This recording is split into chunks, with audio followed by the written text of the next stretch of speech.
Film की शुरुआत में हमें फ्रैंक से मिलवाया जाता है। एक बुद्धिमान लड़का जो कम उम्र में ही जेटपैक बना लेता है और वह इसे नेटवर्क के एक उत्सव में बेचने आया था, लेकिन यह इसे अस्वीकार करता है क्योंकि यह ठीक से काम नहीं कर रहा था। वह अपने प्रयासों के इस अपव्यय से निराश हो जाता है और दुखी होकर वह स्थान छोड़ देता है। उसकी मुलाकात एथेना नाम की एक लड़की से होती है जो उसे एक लेपल पिन देती है। टी लिखे जाने पर वह उसे उसका अनुसरण करने के लिए कहती है।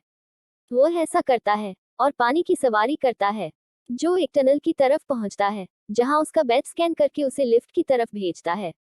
लेकिन यहां हमें पता चलता है कि यह लिफ्ट नहीं बल्कि टेलीपोर्ट मशीन है, एक मशीन जो बिना यात्रा किए एक से दूसरे स्थान पर भेजती है। यह रॉबर्ट को कल की भूमि की ओर भेजता है। वहां सब कुछ देखकर वह हैरान हो जाता है।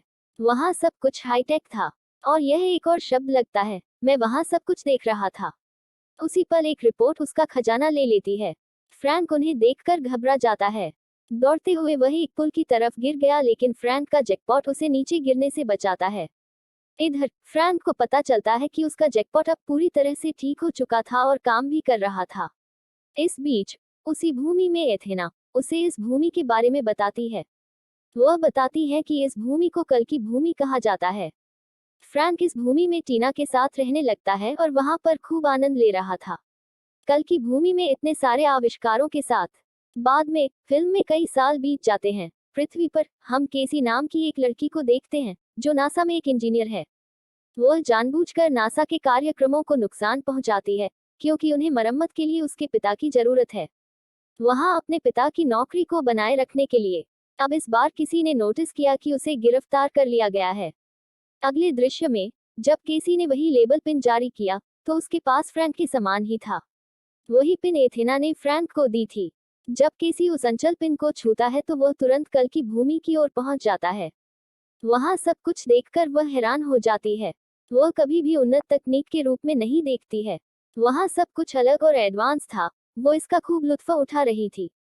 जैसे ही वह कल जमीन देख रहा था, अचानक उसकी अंचल उल्टी गिनती शुरू हो गई, जो इंगित करता है कि बैटरी नीचे जा रही है। जब लेबल पिन की 0 काउंटडाउन शुरू होती है तो वह वापस पृथ्वी पर पहुंच जाती है। जो कुछ भी होता है उसके बारे में बहुत उलझन में था। पता नहीं क्या हुआ था और कौन सी जगह थी। क्या यह एक जादुई भूमि थी? सब कुछ भ्रमित करने वाला था।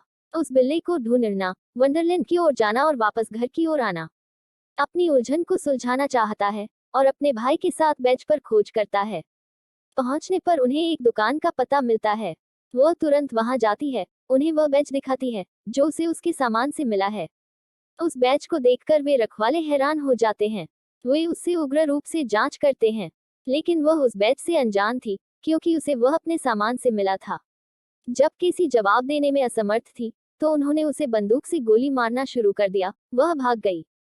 इस दौरान एथेना प्रकट होती है और उन दुकानदारों के साथ अच्छी तरह से लड़ती है और उनमें से एक को मार देती है। यह कहा जा सकता है कि वह उनमें से एक को तोड़ देती है। एक रोबोट को तोड़ने पर हमें पता चलता है कि वे दुकानदार वास्तव में रोबोट थे। एथेना और केसी दोनों दुकान छोड़ने की कोशिश करते हैं। उसी समय दूसरी रिपोर्ट में खुद को उड़ा लिया, दुकान जल गई, लेकिन वे दोनों सफलतापूर्वक भाग गए। यहाँ हम देखते हैं एथेना उसे फ्रैंक के घर पर छोड़ देती है। वह चल दी। वह उसे अंदर नहीं जाने देता, लेकिन वह किसी तरह फ्रैंक के घर में प्रवेश करती है। वहां की उन्नत चीजों को देखकर वह फ्रैंक पर मोहित हो गई। यह देखते हुए वह एक कमरे में प्रवेश करती है जहां कई स्क्रीन बजती थी। उस स्क्रीन पर भूतकाल और भविष्य की दुनिया के दृश्य प्रदर्शित होते थे। यह सब देखकर केसी और अधिक भ्रमित हो जाती है। इस तथ्य से परिचित है कि फ्रैंक ने भविष्य और अतीत को देखने के लिए कुछ का आविष्कार किया है। देखते हुए फ्रैंक कमरे में प्रवेश करता है, उसे बाहर जाने के लिए कहता है, लेकिन केसी ने जोर देकर कहा कि जब तक वह उसे कल की भूमि पर नहीं भेज देता तब तक मत जाओ। फ्रैंक ने उसे सलाह दी कि वह कल की भूमि से खुद को दूर रखे, जोर देकर कहा, लेकिन वह जाने की जिद करती रहती है। फ्रैंक के घर पर सभी हाईटेक चीजों को देखते हुए उसे पता चलता है कि उसका दोस्त कल की भूमि से है। पूछताछ करता है कि वह कल की जमीन से क्यों निकल जाता है। उसने उसे उत्तर दिया, उसके लिए भविष्य की मशीन बनाई। वह कल की भूमि से बाहर था। एक स्क्रीन पर ध्यान दें जिस पर पृथ्वी नष्ट हो रही थी। फ्रैंक ने स्वीकार किया कि उसे सब कुछ सच था। पृथ्वी नष्ट होने वाली है। केसी को उस पर विश्वास नहीं है कि यह संभव नहीं है। उसका दृढ़ विश्वास चमत्कार लाता है। स्क्रीन पर विनाश का समय बढ़ता गया। निश्चित रूप से पृथ्वी का जीवन बढ़ता है, विनाश आगे बढ़ता है। फ्रैंक के लिए यह बहुत आश्चर्यजनक था। इसके बाद उन्हें पता चलता है कि जिन चीजों पर हम विश्वास करते हैं वे अक्सर होती हैं। केसी का दृढ़ विश्वास जो पृथ्वी को नुकसान पहुंचा सकता है, इसके लिए पृथ्वी का विनाश कम हो जाता है। उनकी चर्चा के दौरान केसी पर हमला करने के लिए कई रोबोट उभरे। फ्रैंक उसे बचाता है और उसे बाथटब में बिठाता है। इससे पहले कि वे केसी को ढूंढते, अपना टब उड़ाते हैं जो उन्हें अपनी ओर ले जाता है। जब वे उड़ते हैं तो फ्रैंक का घर जल जाता है। सारे रोबोट नष्ट हो गए। यह टब उन्हें उस नदी की ओर ले जाता है जो कल की धरती से नहीं बल्कि धरती से थी। उसी नदी पर वे एथेना पाते हैं।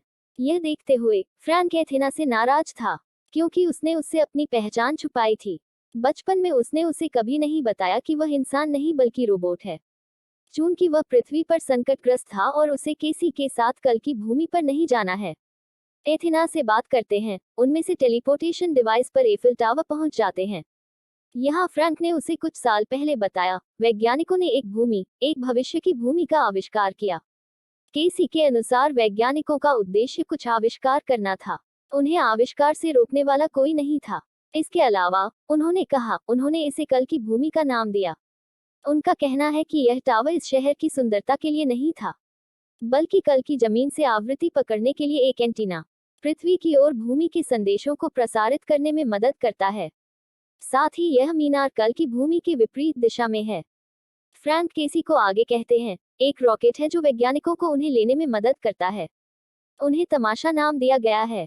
बाद में हम उन्हें एक तमाशे पर बैठे हुए देखते हैं। फ्रैंक के शुरू होते ही एफिल टावर 2 हिस्सों में बंट जाता है। बाहर हर कोई हैरान हो जाता है। अगले सीन में वे सभी कल के लैंड में थे। कल के देश का राज्यपाल उनसे मिलता है।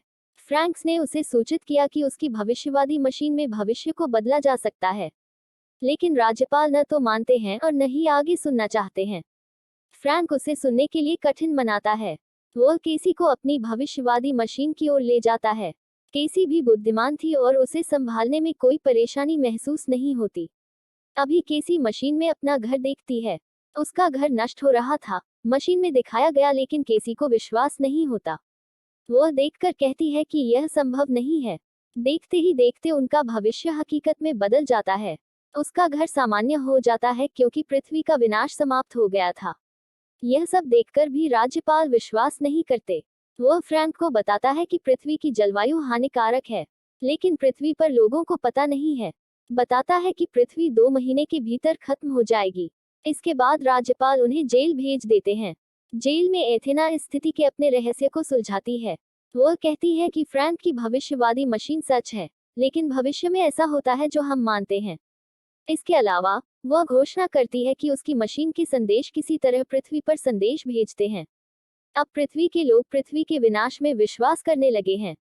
केसी पृथ्वी की ओर नकारात्मक संदेश भेजने से रोकने के लिए एक उपाय सुझाती है। तो मानव सकारात्मक सोचना शुरू कर देगा, इससे भविष्य बदल जाएगा। वे उसे इस बारे में सूचित करते हैं, लेकिन वह इस पर विश्वास नहीं करता है। बताता है कि उनका मकसद धरती के लिए कुछ करना था। केसी ने जवाब दिया कि वे अपने दिमाग में आने वाले नकारात्मक विचारों के कारण ऐसा नहीं कर रहे हैं। तो वे विनाश में विश्वास करने लगते हैं, लेकिन राज्यपाल उनकी बात नहीं मानते। बाद में वह अपने लोगों से उन्हें पृथ्वी पर भेजने के लिए कहता है। वापस जाते हुए फ्रैंक अपने हाथों से गवर्नर का अभिवादन करता है। उद्देश्य केवल अभिवादन ही नहीं था, बल्कि पृथ्वी के द्वार को खोलने के लिए उसकी घड़ी के उन बटनों को दबाना चाहता था। उसका उद्देश्य पृथ्वी पर राज्यपाल को ले जाना था। वहां के पीछे केसी और एथेना भविष्य की उस मशीन को नष्ट कर देंगे। एथेना केसी को एक बम सौंपती है। वह गलती से उस बम को पृथ्वी की ओर गिरा देती है। बचाव के लिए गवर्नर और फ्रैंक जल्दी से कल की भूमि में प्रवेश करते हैं। अब वे कल के देश में लड़ते हैं। एथेना एक फ्यूचरिस्टिक मशीन में देखती है कि गवर्नर फ्रैंक को गोली मार देगा, तो वह फ्रैंक के लिए उसके सामने आती है, लेकिन एथेना को गोली मार दी गई थी। इस वजह से उनका ऑपरेटिंग सिस्टम खराब हो गया था। दूसरी तरफ राज्यपाल पर भारी दरवाजा गिरा। केसी जल्दी से जाता है और अपनी बंदूक लेता है। दूसरी तरफ एथेना और फ्रैंक दिखाई देते हैं। मृत रोबोट फ्रैंक को उसके विनाशकारी बटन को चालू करने के लिए कहता है और उसे मशीन पर ले जाता है। उसके लिए वह अपने बचपन के बने जैकपॉट का बटन ऑन करते हैं। फ्रैंक एथेना को भविष्य की मशीन की ओर ले जाता है। मशीन भी मर रही थी और राज्यपाल के पास गिर जाती है क्योंकि वह भी मर जाता है। बाद में दृश्य में केसी फिर से अपने परिवार से मिलने पृथ्वी पर जाता है। यहाँ उसके पिता और भाई इंजीनियर थे, इसलिए उन्होंने कल की भूमि में रहने की अनुमति दी। अंतिम दृश्य में केसी और फ्रैंक कल की भूमि के राज्यपाल हैं।